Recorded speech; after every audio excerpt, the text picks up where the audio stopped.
name is Tom, welcome to the Card Guys channel. Today I'm going to be bringing you my mono green Lord Slug deck profile, sideboard included. But first, if you do want to buy any of the cards that you see in this video, please use our TCG Player affiliate link in the description below. It's no extra cost to you, but it does help us out as a channel. And if you do want to support us even further, we do also have a merch store, which will be in the description as well. So yeah, this is my mono green Lord Slug deck profile, and let's get into the deck. So for those who don't know, we're really quickly going to go over the leader. So we've got Lord Slug, activate main once per turn. Choose one card in your life, add it to your hand. The card gains critical for the duration of the turn.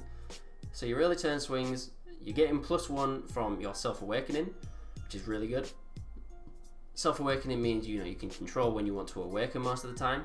Then you're getting critical for the turn, so your opponent's not going to be gaining cards to the hand in the early game because they're either going to be comboing out of it or they're going to be taking a critical hit. Then when you awaken, when your life is at 4 or less, you may draw 2 cards and flip over. So the draw 2 is really important because it synergizes with your awakened ability, which we'll go over in just now.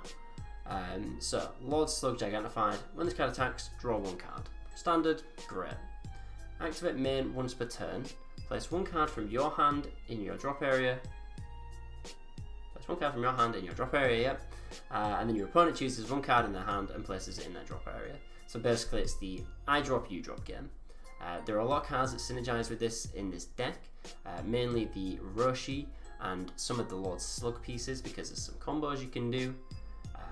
When you're filling your drop area, you're also filling your Overrealm, which is really good, as well as your win condition in the Black Smoke Dragon. So starting at the top, we'll go across, work his way down. 2 copies of Furthering Destruction Champer.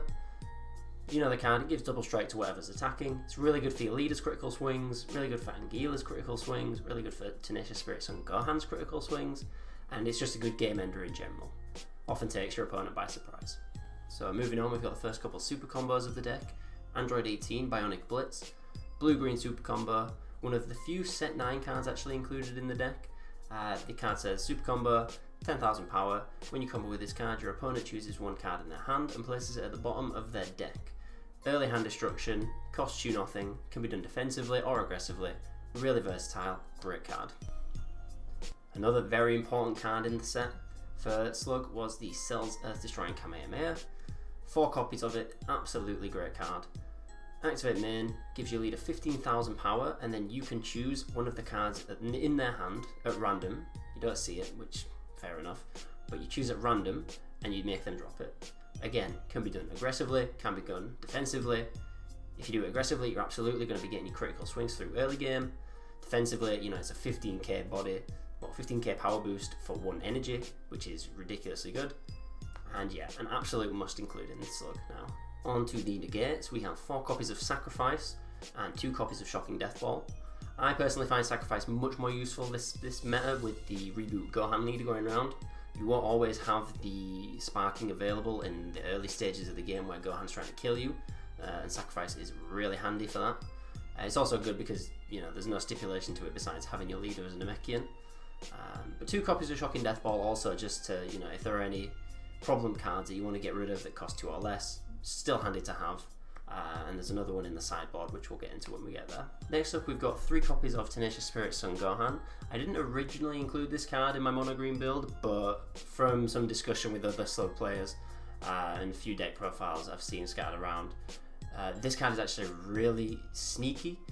I mean, for 1 mana it's a cantrip at least. When you play it you draw 1, which can always be useful, but for 2 energy it all of a sudden becomes a 20k crit swing, which when compared with Champer or the Self-Destroying Kamehameha, it could do some real damage. Next up, the card that makes the deck work, 4 copies of Wings. Any less, you're doing it wrong, let's be honest. You need to see Wings turn 1, that is probably your ideal turn 1 play depending on the matchup. Next up, your 2 other super combos is the Defending Father Paragus. There's been a lot of debate here whether you want to include 4 of the Android 18, 4 of the Paragus, and I can see reasons for both, but I have missed the Android 18 when I've done 4 Paragus, and I have missed the Paragus when I've done 4 Android 18, so I decided to go for a 2-2 split, and it's been working well for me so far. Next up, counterplay, we've got Hidden Power of the Saiyans. So I chose this one over Preemptive Strike. Since I saw this card's revealed, I thought there's no way this is going to replace Preemptive Strike because your opponent's going to choose the best option for them. However, with the amount of deflect cards coming out now, it is still nice that Hidden Power of the Saiyans can hit everything. So if it's a 4-drop with deflect, you can play it, they play their card, you play Hidden Power, and that forces them to drop 2, which is really useful. Whereas if you had Preemptive Strike in your hand, it's really, you know, it's not good. It's a dead card in your hand. Next, we've got Lord Slug Return to Form, 2-drop searcher that pulls any Slug's army piece of 4 or less. I didn't originally include this card. From testing in the past, I have found that I really charge this card. I do not tend to play it because I'd always see the pieces I need. However, just to make sure that the deck was more consistent, I put 2 copies in there just in case. But yeah, I do like 2 of the 2 searchers, definitely. Next, another tech spot, but I do really think this card is becoming a staple for this deck. The Master Orochi Kamehameha Origins from the expansion set, the Piccolo one, I believe. You know, it's basically fodder for your leader ability. You know, you activate main, you drop 1, and then your opponent drops 1. You tap 1, and then you can send it to your warp, and then you can recycle an extra card. So, main cards you want to be using for this are Cells Destroying Kamehameha and Sacrifice. Those are the cards you really want to be recycling back. Next up, we've got Zoyun the Loyal, the free blocker if you've got a Lord Slug leader or in your play area, but obviously it's in your leader area. I choose 4 copies of Zoyun mainly because there have been times now with the recent meta and the amount of things that can get rid of wings that you need to hold onto a Zoyun just to make sure that you can play your Bond. 4 copies of this, also mainly because of the Gohan matchup. It's really useful just to have that extra sort of ability to stop their swings. Another reason for the 4 copies is that we run the Fuse Zamasu from the draft box. So it's really nice to have an Anguilla or an Agent of Destruction down, let them do their business, either swing or play out a card, and then once they've done what they need to, you play the Zoyun down, tap 1, bring out the Zamasu, and there you go, you've got another discard. So yeah, that's why I use 4 Zoyun. Could probably side some out depending on matchup, but 4's really good for me. Next up, you've got I'll do all these together because they're kind of the core of the Slug's army package. You've got Anguilla, 4 copies of it, absolutely no less. Agent of Destruction, 4 copies of it, absolutely no less. Lord Slug again, 3 copies. I think 3 copies is enough. I don't think you need 4 for that. But I'll just give a quick overview of what they do. Anguilla, Bond 2, critical, and when you swing, your opponent drops a card. They can negate. If they negate, they're dropping 2 or maybe more. It's great. Agent of Destruction, when you play this card, your opponent drops a card. Simple. And then you can tap 1 green once per turn in Activate Main and pull out any other Lord Slug army piece that costs 3 or less. So you basically want to be pulling out Anguilla. And the Lord Slug Young again, 4-drop Bond 2, Bond 3, Bond 2, Bond something. It's on the screen, have a look. When you play this card, you basically resurrect a Lord Slug army piece, and then you untap an energy. It is a 4-drop 20k, so it is quite susceptible to counterplays. You know, Denial of Hope hits it, you know, Hidden Potential hits it, Preemptive Strike hits it, everything kind of hits it. Kind of why this Slug's army chain fell out of favour for me, but, you know, when it does go off, it goes off, and it's great, you know, and they can't counterplay you if they don't have any cards in their hand.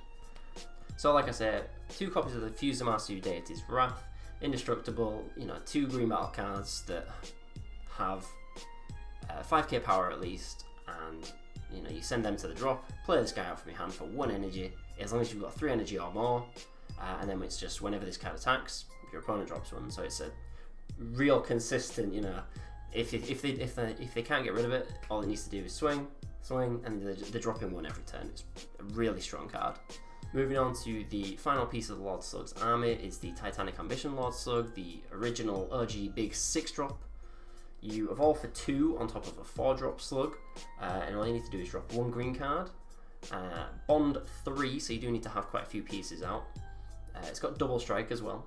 But Bond 3, when you play this card, you choose 3 of your opponent's cards at random, you know, back facing to you, and put them in the drop. Crazy strong card, if it can happen. It's not always that it happens. It's not a defining win condition anymore, mainly because of the new set 9 pieces, but when it happens, it feels so good. So moving on to the few black cards we've included in the deck, we've got 1 copy of Dark Temptation Tower, which is an overall for 3. And then it says, when you play this card using Overwhelm, you give your leader card plus 5k power, and then your opponent drops a card. No energy cost, completely free, really useful at the right time. And you know, it gives you a leader a boost as well. So if you can get it off in the early game, you're swinging them for 15k criticals turn 1, turn 2, which is great. You could include more. I really think 1 is enough. I don't want to be overwhelming, mainly because of the next card I've included. I either want to be playing one or the other, and that card is the Black Smoke Dragon Eternal Evil, an absolutely beautiful card. Really, I can't get over how beautiful this card is. Definitely one of my favourites art style wise. One of the few SCRs I've actually just outright bought because I wanted it. So yeah, what does it say? Let me just pull it up just to make sure I get this right. Permanent. This card can't attack. If you have 12 or more cards in your drop, reduce the energy cost of this card in your hand by 5. So it becomes a turn 5 play. Basically, it can't attack, so it doesn't really end the game as such, but my god, if it's down and they can't deal with it, the activate mains that it has is, your opponent's going to have a hard time coming back from that. So, activate mains, what does it do? You can choose one, you can choose all your opponent's battle cards, ignore a barrier, and send them to their owner's war, so you've got a board wipe. Send the top 7 cards of your opponent's deck to their warp and draw 2 cards. This is a mill strategy, fair enough, and get a bit of draw out of it if you need it. But the main one that has ended the most games for me, absolutely, choose 4 cards from your opponent's hand and send them to the war. 4 cards, that is insane, and you can do that once per turn if nobody can deal with this. So yeah, that's the core of the main deck really. I do have the sideboard here as well, which I've included specific cards for specific matchups rather than just your generic silver bullets. So let's have a look at the side deck. Got, like I say, another copy of Shocking Death Ball, just for those really aggressive matchups, maybe if there's some sort of Storm variant, but again, mainly for the Sun Gohan rebooted leader. Really handy just to make sure that if you mulligan your entire hand away, you're going to be getting so many negates. Moving on, we've got 2 copies of Preemptive Strike. As I was saying with Hidden Power of the Saiyans, the opponent is going to choose what's best for them, but there are certain matchups where you have problem cards that you want to make sure do not hit the board. So for those matchups, you've got the Preemptive Strikes there. Next up, we've got 3 copies of Artificial Impact. Now, I think this is a pretty essential card. It definitely could be argued to have it in the main board, but the main reason I have it in the sideboard is for the U7 Invoker matchup. This is the best way to deal with the new U7 Vegeta that has Invoker. Absolutely a problem card. If you don't get rid of it, it's going to cause you problems. So, 3 copies of the Artificial Impact just to make sure you see it.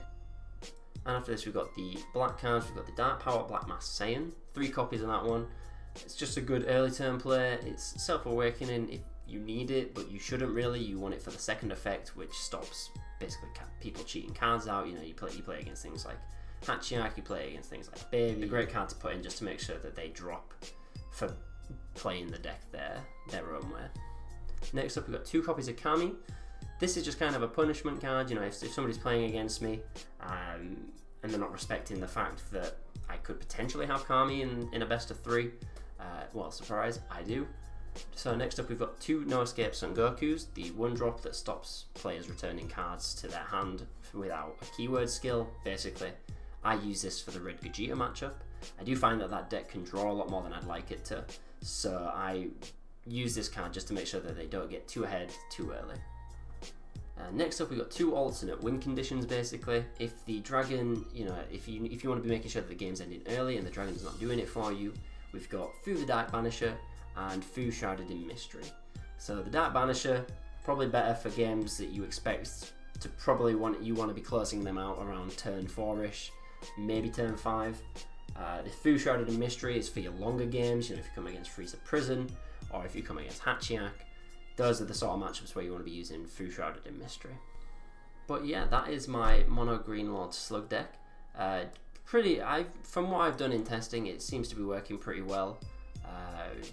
Just at my locals as well, nobody likes it when you bring Lord Slug to locals, but if you want to make sure that you have fun, don't really care about your opponent, I'd definitely say Lord Slug is a good deck to play. And if I was going to pick a variant out of blue-green, green-yellow, green-red, whichever, definitely say mono-green. Absolutely. But yeah, I hope you enjoyed this deck profile, and I mean, feel free to subscribe to the Card Guys channel if you want to see more deck profiles like this and more content that'll be coming out soon. And remember, if you want to buy any of the cards that you've seen in this video, please do use our TCG Player affiliate link. It does help out the channel a lot. And we do have the merch store, both of these in the description down below. Thanks a lot for watching, guys. I hope you enjoyed it, and I will see you next time.